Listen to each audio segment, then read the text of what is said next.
you had questions about what is a PhD, Absolutely. What are the opportunities of the RCA, will it align with what I'm interested in, and so forth. I hadn't done like a formal research training before, so this is very new to me. So I did have questions around sort of what a PhD was, how the sort of what the pace of a PhD was, what the demands of it were, and mainly because I had this relationship with Teal prior to sort of like coming in, I could be quite sort of open with the conversation, I thought. And so my questions were mainly around how does a PhD in research relate to graphic design practice, which is what I'd known. The processes of a graphic design practice were quite familiar to me. I'd been sort of working as a practitioner for a good 12 years or so prior to starting the PhD. And I was also teaching graphic design. So I was a lecturer at Greenwich at the time when I started, at the University of Greenwich. And so coming into those conversations, I really wanted to get a lay of the land. So thinking about sort of what the purpose of the PhD might be and how it could kind of invigorate or challenge what I considered to be my practice at the time. And not so much in our first conversation, but a few months in, I remember Dana Abdullah had come in to discuss her PhD. And I think she had said, Teal, do you remember when I started, I had no idea how to read? You know, and I knew how to read, of course, but she said, I didn't know how to read academic kind of language and engage with that. And I said, oh, Teal, that sounds really exciting. You said, yeah, exactly. That's why you're here. You're here to expand your practice. And that's really stuck with me quite early on. I thought, brilliant. I don't have to try and work in the way I have been working or try and force the kind of the learning I had before and the experience I had before and squeeze it into research. But I can think about sort of how the research might help me kind of re-understand or understand my practice in a kind of new way. That was really...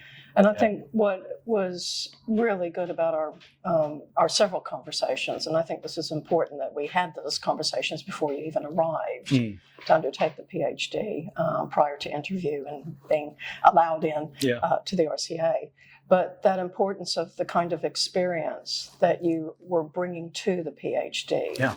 And I think that's one of the things that fascinates me and that I feel very lucky to be involved with is practitioners.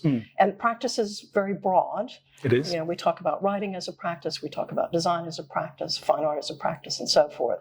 But what you were able to bring to that in terms of your experience, and that's not just basic skills in terms of like project management. Sure.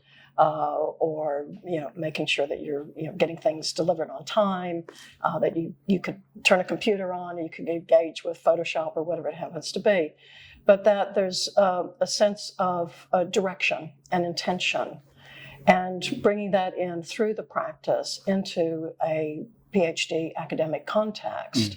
There's something really lovely about that, and it gets you to really rethink and to critically engage with what your practice has been, but more importantly, what it could be. Yeah. And I think that's what I enjoyed about our initial conversations, is that we kind of got down to the nitty-gritty. Yeah.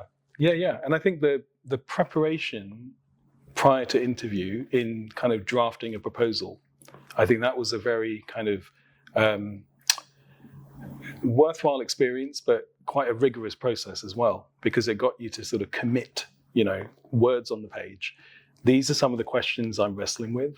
These are some of the ideas I might have in terms of what the aims of the research might be.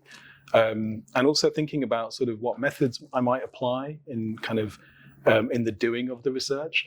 So having that conversation and unpacking what those terms and what those the meaty parts of the kind of the research project might be were very useful. But then also, I remember, because when I initially come with a proposal, I had imagined it to be a sort of a thesis, like a written PhD. And I hadn't really thought about my own practice as being so kind of involved in the working. And I think it was at the interview process when you were very much kind of like, let's put that to the side. What about your practice?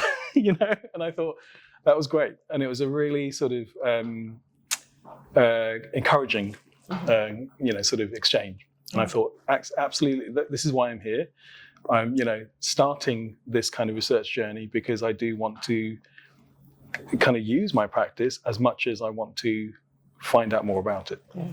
And I think what is also interesting about where you are now in relationship to those early days is the kind of decision making that had to take place throughout the research and how it was informing different directions and different literature reviews and different ways of thinking.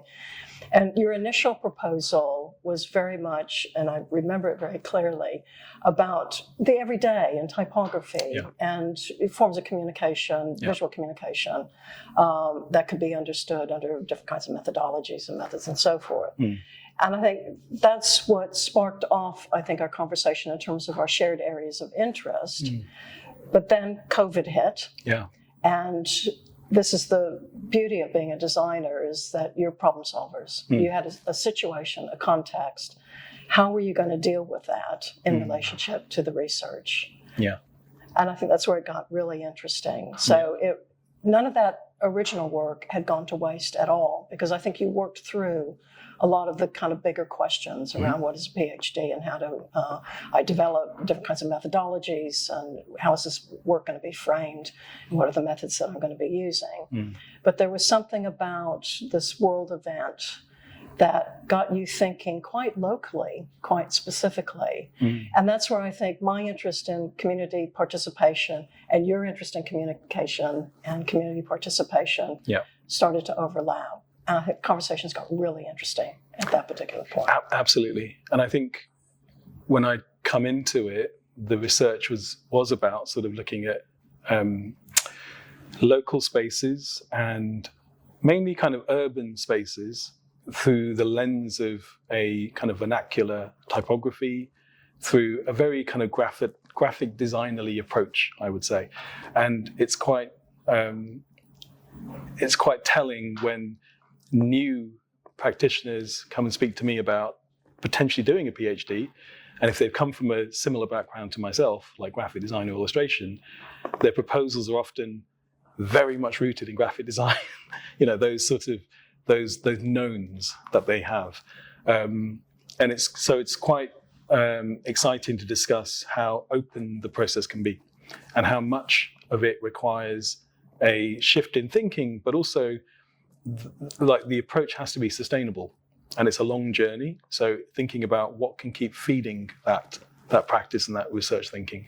And I think when I began those conversations I always knew I wanted to kind of expand my research methods through working with other people. I always had this in mind that I would like to kind of invite others into the research through conversation. That was always a kind of thread, I think, with the research. And I did encounter that trying to discuss my work with individuals outside of research, outside of design or art practice, it kind of opened up my thinking around kind of what those questions might be, how we might approach kind of the themes and the ideas together. But a lot of the conversation prior to COVID was around Brexit. And it was such a huge moment too. And so I was already thinking, okay, this large conversation is happening, like social, cultural, it involves a lot of different strands of kind of thinking around it. How can I work through that in my research? And then COVID hit too. So it was juggling all of that together, I think.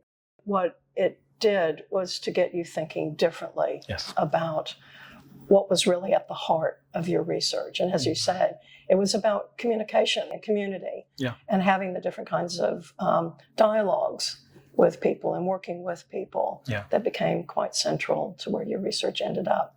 But the writing itself as a process, I know for many practitioners, it's a challenge because it's not your first mode of dissemination.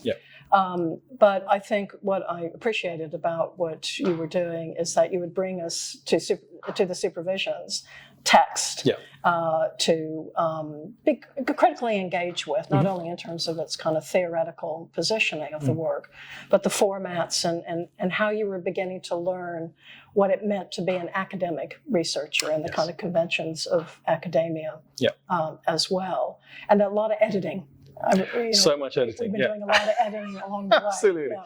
I think the annual project review process, that was completely new. So each year submitting a body of writing, a body of practice, critical reflection through both of those things.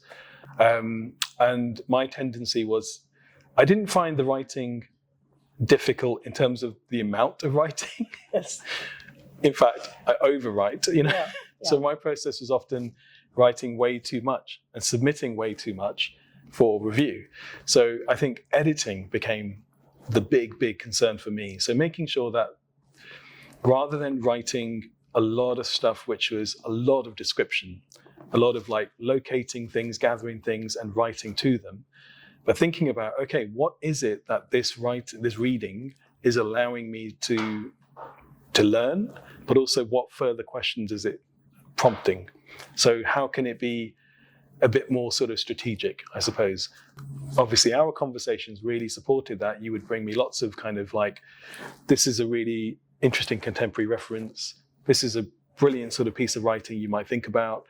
As much as it was about the kind of the content of the research, but also the structure of the research journey. But of course, also our community, the kind of within the School of Communication, having, sort of a large group of other PhD researchers at different stages, I think that really helped as well, because other people would be reading things and then having conversation around those things.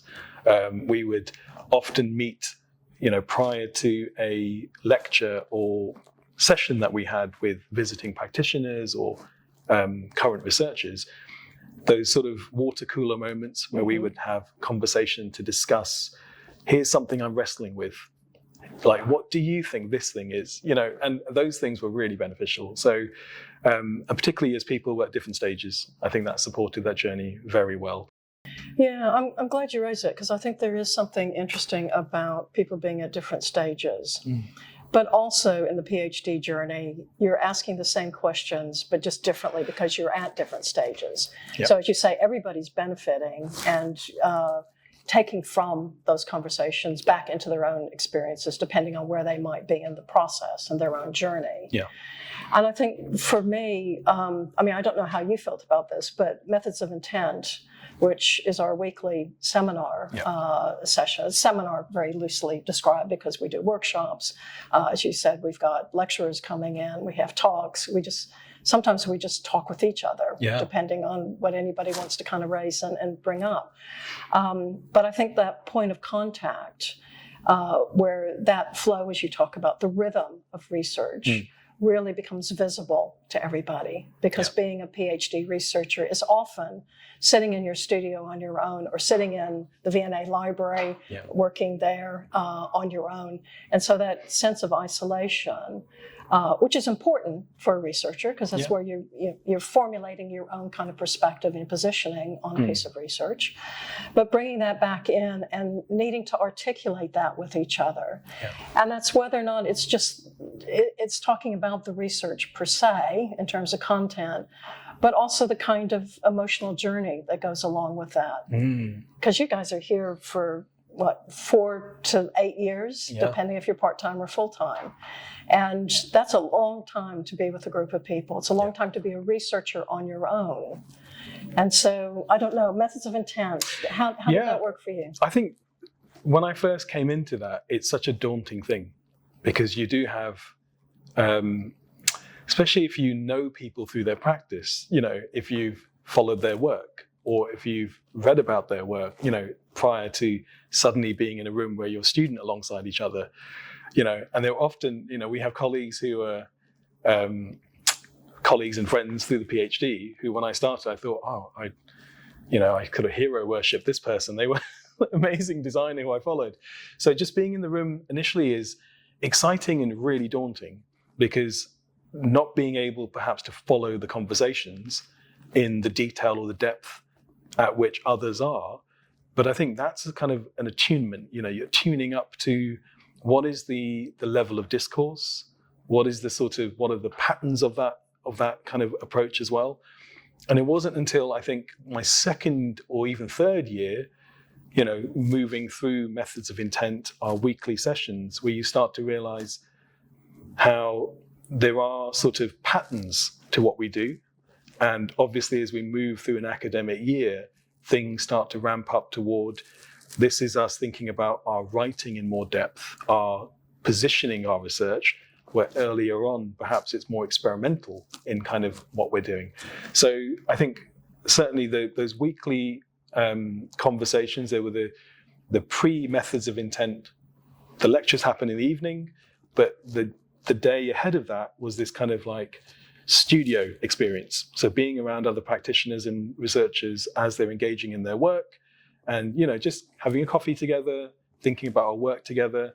But then moving into the lecture space was very much a formalizing or professionalizing of where everyone was. And it kind of, I think the elevator pitch experience is brilliant.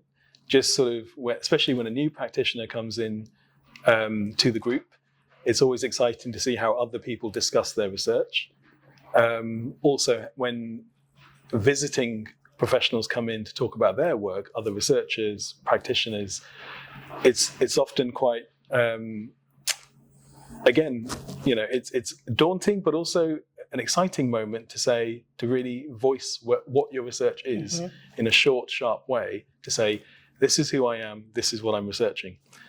And just learning that experience was brilliant. And for me, my elevator pitch changes every week. Well, it certainly did for the first few years, but then you start to get the cadence and the rhythm of what people are discussing. So that's really and such an important thing for everybody to hear, because as you say, it evolves, it iterates as you're moving through the research process. Yeah. So the method to the madness is really to help each researcher articulate where they are at that particular moment in their research. And eventually you'll get to the final pitch, which is right before your then it's seamless. Examination. Yeah. Absolutely seamless. Absolutely. And even though there's kind of a natural cycle to PhDs, not everybody will be doing it the same way. In fact, if they are, that worries me a great deal. So you're bringing individual positionings to different ways of doing, different ways of knowing, different ways of sharing and communicating that. And the practice itself is often leading those kinds of conversations. And I think that's important, that we need to understand that within our research community at the RCA, that we need to listen, we need to be respectful, we need to help guide and help nurture, but ultimately, the PhD is yours. Yeah, and I think that's understood from the get-go. It's not a preconceived formula. It's not this series of tick box activities at certain moments that just sort of spit out a PhD. It's very much, I think that word conditions is quite good, because it is about framing or establishing the conditions in which research takes place. And then what are the kind of there's a generosity from supervisors, from colleagues, from kind of institution, which afford you and allow you that time. And I think you're given the time to kind of travel in the ways that you want to take your research, but also then you're given that time to confront your questions, to confront yourself with what it is you're trying to grapple with as a researcher. And I think there has to be this kind of that for me, certainly, I couldn't imagine doing a PhD in any shorter time than I've done it. But you've been working because I've been working as that. Yeah, absolutely. And I think but again, it's the first time personally I've had to really think about what I do as a maker, as a thinker, and no other moment in my sort of professional career have I had that time to do that. So I think it's very much a sort of a dedicated space to do that in. And it allows me sort of that, I think confrontation, I think is a word I think I've been thinking about a lot in terms of research, because there's nowhere to go other than confront the thing that you're wrestling with, the thing that you're sort of finding it difficult to try and articulate or reason with or commit to. And I think the doing of the research, going through those processes allows that to happen. And I think just like your insistence on kind of certainly the last couple of years, where is this research contributing to? Like, what field does it? And I think I have had a different answer each time we've spoken. But then, being confident to say, actually, it's the scholarship of graphic design research. This is what my research contributes to, because I feel much more confident in calling myself a graphic designer now. Whereas prior, even though I was working as a graphic designer and teaching the subject, it gives you a disciplinary confidence as well to inhabit that space. Yeah, no, I think that's really important. And that doesn't preclude, like what you've done, is draw from other disciplines, other fields of study, and brought that back into your research. So it enhances your wider understanding of not only methods and strategies, but also the subject in and of itself.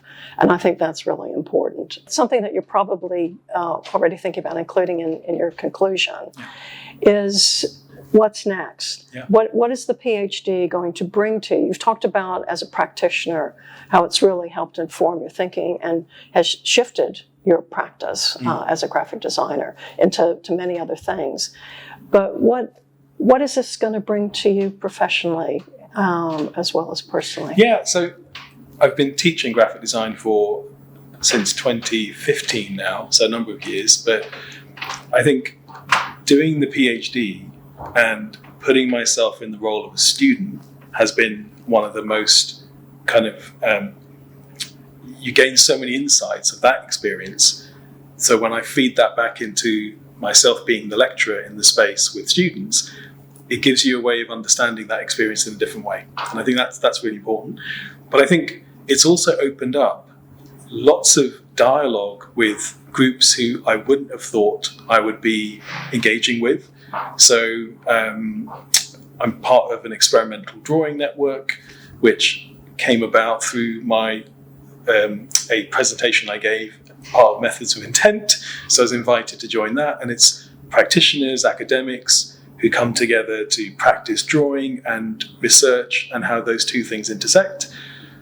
But I think that affords a way of sharing my research journey, but also kind of gaining new insights through those experiences too. But also in writing. Yeah, I've been invited to be part of a writing network prior to the PhD, I wouldn't have considered myself a writer, so that's afforded a different way of thinking about work as well. But I think mainly it's a hard question, what next? Because I got to speculate. No, it is a hard question. But I think I'm looking forward to completing the PhD phase and then a period of reflection to think about what has shifted and what has changed. And I think I will need a bit of distance from it in order for that to happen, to understand it. And then perhaps using that, I don't want to just jump to like 20 things all at once, because I think one of the things that it's allowed me to think about is slowing down my thinking, my practice, and to be much, much more careful about where I want to spend some time. But deepening, not just slowing down, but deepening. Absolutely. Enrich, it's been I use the word nourishing quite a lot. It's been a very nourishing experience. But in terms of my ability as a researcher to navigate different spaces, I think I come at those with, I'm hoping, a much more considered approach. And I think that's as the PhD has afforded that too. And then testing the research, thinking about how can it be shared or disseminated through relevant journals, conferences, and kind of, again, just taking that learning from here to think, okay, we're often looking outward, like where do we kind of situate our research? But perhaps those things can create new opportunities. Yeah. I think one of the things as a supervisor, it's going to be absolutely amazing, not that we don't do it now, but when you're out there doing conferences and I'm sitting in the audience, we're peers. So it's no longer student supervisor, but it's peer-to-peer. I think it'll always be that. But no, I think, but also, we, through our exchanges and through the network of the RCA, just the number of people we come into contact with who are in that sphere of research thinking. I think that's quite exciting as well, where you start to see people who you kind of wouldn't associate your work with. Suddenly there is this thing to discuss. absolutely. And therefore moving the field ahead. Yeah. Yeah, absolutely.